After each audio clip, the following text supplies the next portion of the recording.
Want to turn LinkedIn into a lead generation machine? I've cracked the code to booking 25 plus meetings a month, and I'm about to show you how. As a LinkedIn top voice and someone who's trained the top tech companies in the world like Google, Slack, and Snowflake, I've mastered the art of LinkedIn Outbound. This strategy has been the key to scaling my influencer marketing business to 7 figures, and today I'll show you the exact steps that help me book consistent meetings and grow my revenue. Plus, stick around for a free playbook that'll supercharge your outreach. Now, before we get into it, I got a question for y'all. Tell me in the comments, what's your biggest struggle with LinkedIn Outbound as of today? Now, we're going to get into the content here. The main thing is, why LinkedIn Outbound? Why should you be paying attention? Well, let me tell you, LinkedIn Outbound isn't just about cold messaging. It's a powerful way to connect with people instead of doing a cold email. Think about it. A lot of people have access to do a cold email. Very few people have access to people on LinkedIn because there's only 30,000 connections that someone could have. So that's a great way to stand out. Plus, more executives are getting active on the platform, and there's already 1 billion users on the platform as well. So paying attention to this is incredibly important because as more people get on the platform, it's going to be easier to get in front of them, and it's going to be harder to get in front of them on other channels. Not to dissuade the other channels, but it'll be easier to get in front of them on LinkedIn if you're active in the things I'm about to tell you. So the first step that we have to take before we do anything is we need to optimize our profile, because if our profile doesn't look right, nobody's going to pay attention to anything that we're talking about. So what I tell people when it comes to their profile is the first thing that you want to do is look at your profile picture. If your profile picture looks like you're in a cave, please stop. Like immediately stop. Like, you need to switch it up. Look presentable, look reasonable, I believe, and people will come to your profile. So the second most important thing on your profile is your headline. What are you saying to bring people in? So what I mean by that is, how do you help, support, empower, impact that buyer persona that you're looking to get in front of? And we're about to talk about buyer personas here in a minute, but when you are creating this profile, you want to make sure at the end of the day that it's something that's going to draw people in. If you are a sales rep that's listening in, don't just put, I'm a sales rep at X company. Nobody wakes up in the morning and is looking for that. So I'm just telling you that right now. So that's why you want to switch that up and have something that draws people in. Also, more importantly, is making sure in your featured section, you have some type of case study or use case that people can see. More preferably, if you're going after a certain vertical, you want to make sure that you have that case study there so everyone's prepared. Then the next step we're going to take is building our targeted list. Now, the biggest obstacle when it comes to building targeted lists is building lists to build a list, right? And also finding the data and finding the infrastructure. It's very difficult to do, right? So I have a solution for you. That's why you're here. I got a solution for you. So when you're looking to build your target list, there's 3 steps that you're going to take, 3 simple steps every single person here, whether you're a founder or rep, doesn't matter, to take to build this list. So then we can start obviously building our meetings. Because before we go into reaching out to people, you need to make sure it's the right people. I could book 25 meetings and they could be unqualified pipeline and it's not good. Not only do we want to book 25 meetings, we want to book 25 meetings with the right people at the right time. So the first thing that we're going to do is we're going to look at who are the competitors in our space. You're going to go to their website and you're going to see what their use cases are and see what type of buyer personas are working with them. That is an indicator of, oh, okay, well, if I'm selling a cybersecurity platform, for example, I'm probably going to look at other people's websites that are in the cybersecurity space, and I'm probably going to find director of security, CISOs, et cetera, to reach out to. But I'm going to use the website to confirm that. That's a really good way of standing out and getting in front of people, right? The second way of how you're going to build this list is using some type of tool. Now, the tool that I typically prefer people to check out is like a Cognizant, for example. That's an example of what you could do. But at the end of the day, these data tools are going to help you, right, get in front of the right people. Direct dials, emails, etc. There's a ton of different data tools you can use out there. Go pick which ones. I'm just giving the ones that I personally use from my own experience because I reach out to people internationally and also domestic here in the States. But that's a way that you can go about it so you can go get that success, right? So now that we know who the people are, now that we've gone and got their data, the third thing is actually building out this list. So the next step that I typically take here is I will find who are the industries or what are the industries and who are the people that we should be first going after. So for example, if you already in an organization right now and you have a CRM of this data, this is super simple for you. Look at the past 6 months and look at what buyer personas have actually bought your service or your product. There's typically a top 3, right? Like a big 3. Not like Kendrick Lamar, like big 3 is just big me, but there is just a big 3. All right. Just the big 3 here. So when you're looking to just focus on the big 3, what we're going to be doing here is deciding who we're going after in our target account. So I'll give you an example of something that I just did as I was selling my influencer marketing services. So our big 3, right, is a CMO, a head of demand generation, and a head of content. If we talk to these 3 people, that typically is going to lead to a deal getting closed. Higher propensity to close is what we've seen when all 3 of those people are in the deal, right? And it's like a 52% close rate when they're all involved, right? And so the reason that we're doing that is because I know I need to get those people involved. So I'm reaching out to those people first. Now, I also will reach out to the digital marketing manager. I might, if they have influencer marketing manager, that's very rare, but I'll reach out to them, right? I'll reach out to other people that are there, but those are the main 3 people that we see to close the deals. Now, in industry wise, I found that our success is within the SaaS space or the technology space. So what we've seen there is because I have a brand reputation there already, but we also see a lot of people investing into that. Now, over time that can change. I'm just basing it on my CRM data. So for all of you people that are out there that have CRM data, go look at the past 6 months, follow these 3 steps I just mentioned, and that's how you solve that. If you're starting out new, then I would start doing roundtable discussions with your potential clients, offering, hey, this is what I'm doing, so you can figure out who you're going after. So again, before we start shooting our shot, we got to make sure that we have the right basketball before we do it, right? So now that we're equipped with the right target list of who we're going after, we have our data set, we have our list to go. I typically recommend, by the way, top 50, top 100 accounts to start out with, but this is just an example. The next step we're going to take now is starting to do some tailored outbound. Now, here is the formula that I recommend to convert these opportunities. So make sure to write this down. It's called the 10, 30, 10. Now, where in the world does this come from and why do I say that? Because I believe when you are reaching out to somebody, you're not trying to show them the whole movie. So I want y'all to pause real quick. In the comments, actually let me know in the comments because I'm very intrigued here. What is your favorite movie trailer? I'm going somewhere with this. What is your favorite movie trailer? The reason I have the 10-30-10 is because I did some research and I found that the most successful movie trailers are around 60, 90 seconds. When we're reaching out to someone outbound, our goal is to give them just a teaser, a trailer of what we could potentially do. So they hop on the discovery call with us, which is the movie to show them what we actually can do.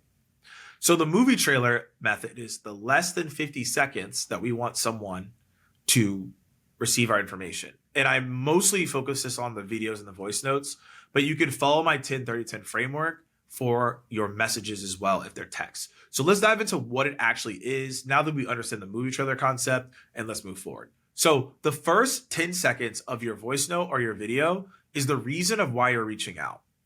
The thing is, if you don't have a reason on why you're reaching out, people won't listen to you. So human behavior and psychology is the number one thing you should study when you're doing any sales or marketing, because it's just the reaction of how people react to you based on what you do. So when I say the reason for whatever it is, we want to have a reason because humans crave reasons. I'll say that one more time. Humans crave reasons. And because they crave reasons, that's why we want to start with the reason for my video is, or the voice note is. You got to give them a reason to actually pay attention. And so that's why we start with that. Your first 3 seconds of your video or voice note is going to predicate them watching the rest of whatever that may be, right? So that's why I always say the reason for my X is. And I'll give you an example of that. Let's say I'm reaching out to Sally and we just talked about head of demand generation, right? Was one of the big 3. So I would say, hi, Sally. The reason for my video is I was browsing on your website and noticed that you're hiring an influencer marketing manager. And typically when I see that, that means that you're going to uptick your influencer marketing campaigns. That would be an example. That would be my 10 seconds right there. You could clock me. If you're trying to clock me here. If you clock me, that was less than 10 seconds. And so now I stated the reason. Humans crave reasons, and now she's more compelled to listen to the next stop. And I'll tell you what the next spot is, which is the 30 seconds. But here's something important before we move forward. Please do not do this. I got to put the X sign because some of y'all get crazy with this. Do not reach out to someone and say, "Hi, Sally. The reason I'm reaching out with this video is I want to book a meeting with you." This is not an excuse to skip some steps here, all right? And if you do that, you didn't hear this from this video, all right? You heard it from somebody else. So we're going to move on to the next one, which is the 30 seconds, which is your unique value point or the value prop or the elevator pitch, whatever you want to call it. This is really simple because you can just take your emails that you're already sending out. You could also do your cold calls that you're already doing, and then basically just insert that into this video or voice note or your LinkedIn message as a text. It doesn't really matter. Now, an example of what this would look like, I would say, hey, we've been talking to heads of demand gen, and we have an influencer marketing program that has helped organizations drive pipeline by 2x and increase their brand awareness across the market. So if you'd be interested in hearing more about that, and then I'll stop there because I'm gonna tell you the call to action here in a minute. But that's an example of the value prop. Bonus points, I know some of y'all want some bonus points. Bonus points if you add in a case study or some type of, let's say, testimonial to that thing. The last 10 seconds is the call to action. So I'll give you 3 different call to actions, but what we call them here are interest-based call to actions. So a lot of people have said this before. This isn't anything crazy or anything new, but I believe in interest-based call to actions because we're removing friction away from the call to action. What I have found is that when you add friction, people hesitate to respond to you. So if I say, hey, are you free for 30 minutes? Friction. Are you free for 60 minutes? Friction, right? Because now I got to look at my calendar and I don't want to meet with you. But if I say, I'll give you these 3, you can write them down. Would you be open to learning more? Are you curious to have a deeper dialogue on this topic? Is this something that would interest you to talk about more? 3 examples there. Go rolling back and go look at it and listen to it again. But that's an example of what we're talking about. Interest call to actions, because all now what they're going to do is say yes. And if they say yes, fantastic. We give a response, and then we move to the meeting. So that's the 10-30-10. Now, the reason I'm able to schedule so many meetings on LinkedIn is because I'm using a lot of videos and voice notes, and I'll tell you exactly how this works. So first and foremost, I'm going to tell you something that's y'all going to be like, what in the world? Like, I cannot believe you're telling me this. LinkedIn connection requests have a higher acceptance rate when you send a blank note. I'll say this one more time. LinkedIn connection requests have a higher acceptance rate when you send a blank note. And if you want to hear how to go about that process and then how to also mix that in with personalized notes and withdrawals, there'll be another video that's going to come up here. It's going to be around here somewhere, and you can click on it to then see exactly what I'm talking about. Now, going back into what I was saying, when we are doing our LinkedIn videos and voice notes, we have to be first degree connected to the person. That's why you want to send a LinkedIn connection request that is blank. Blank notes are huge winners right now, and they will allow you to have a higher conversion rate to have the person accept, which then obviously gives more opportunity to convert the opportunities, which is why I have, again, that 25 plus per month that I'm scheduling right now, just off of this technique alone. So when you're doing a video or if you're doing a voice note, for example, follow the 10-30-10. The frameworks are the same. The delivery is just different. What I mean by that is obviously a voice note doesn't require you to get on video. I prefer to do videos because people can see me the entire way, but the voice note works really well too. Going and doing a video, people see your person. Obviously can hear your personality, but they see you. They're more relatable. That's why I love it so much. And so when I'm doing videos, I typically recommend people to start with 5 a day. I'm not asking for a whole lot.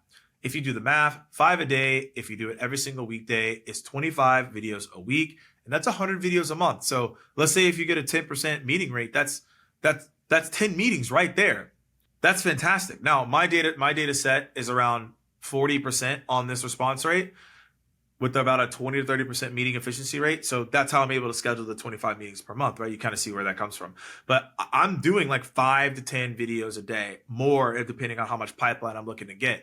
So this becomes something that you can use as you're walking, get some exercise, get your steps in. I don't know, trying to get our 10K steps. I know y'all feel out here, but like, yeah, when you're doing your walking, You can get a walking treadmill and do this. You can do this while you're in the gym. If you're like me, doing the voice notes in the gym, you could do this anywhere. And again, this just shows relatability. This is how you're going to convert as well. Now, videos, voice notes, you want to send them about 3 days after you connect with the person. You can be gung-ho if you want. I'm just telling you, I'm typically telling you to just do about like 3 days after. The next step here is to follow up. Now, the thing is, fortune is in the follow-up. And it can be super overwhelming to miss this follow-up. And I know a lot of reps do this. A lot of business owners do this. You miss the follow-up and then things go awry. So the best way to do this is if you have Sales Nav, save all the people you're talking to inside of Sales Nav.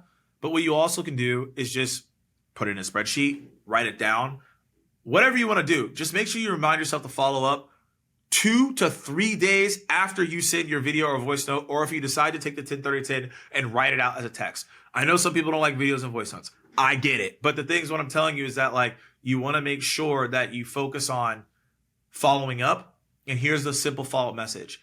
Hi, Sally. Any feedback on my video or voice note or note? Some of you are going to be like, that doesn't make sense. I'm going to psychologically break this down. People, if you tell them, bubbling back up to the top, just nudging you real quick, yeah, you're going to nudge yourself right out of your inbox and get deleted. We don't want that. So what you want is to ask, say, hey, hi, Sally. Any feedback on my video? Because people psychologically love to give feedback, positive, neutral, or negative. So we get a response because the worst answer in sales, as we all know, is no response. So that's why we're going to get a response there. So that's the mechanism that you're taking on that end. Now, we have the follow-up in order. We've done everything. This is I'm telling you exactly what I do on a day-to-day basis to do this. If you're struggling to figure out how to do 5, do 2 in the morning, 3 in the afternoon. Like, this is really simple to break this down time management wise. This should compound over time to build those 25 meetings per month. Now, the last step here as we wrap up is you want to make sure that you collect the data and iterate. So I found over time the 10-30-10 worked because I was doing videos that were like 1 minute and 30 long, 2 minutes long. Nobody was watching it. So I found that less than 50 seconds, higher uptick. So I do that more. Now I do videos that are about 35 to 40 seconds. And I always smile at the beginning of my videos. And I found that walking in my videos are starting to work now. I stand in my videos, so you get the point.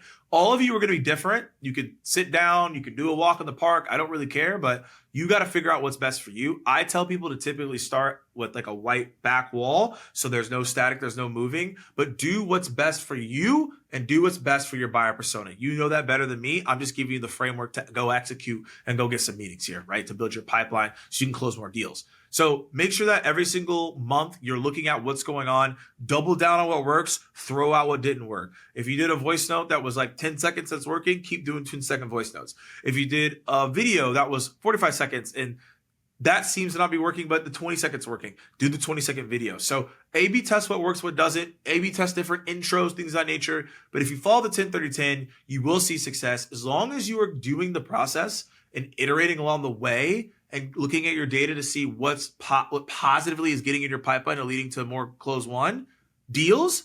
Do that. Now, reminder, there is a bonus in the YouTube description on a LinkedIn playbook that I've created. These are 5 plays to break through the noise, to convert more opportunities just for you, just for y'all for watching this video. Go check that out for free, no strings attached. And I would love to hear how the LinkedIn outbound plays work for you on top of what I just shared today. But again, if you follow this whole entire process I said, you should be able to see success. And reminder to comment below, again, what exactly is your biggest struggle there? And if you found this video to be helpful, and we'll see you all on the next video, everybody. Peace out.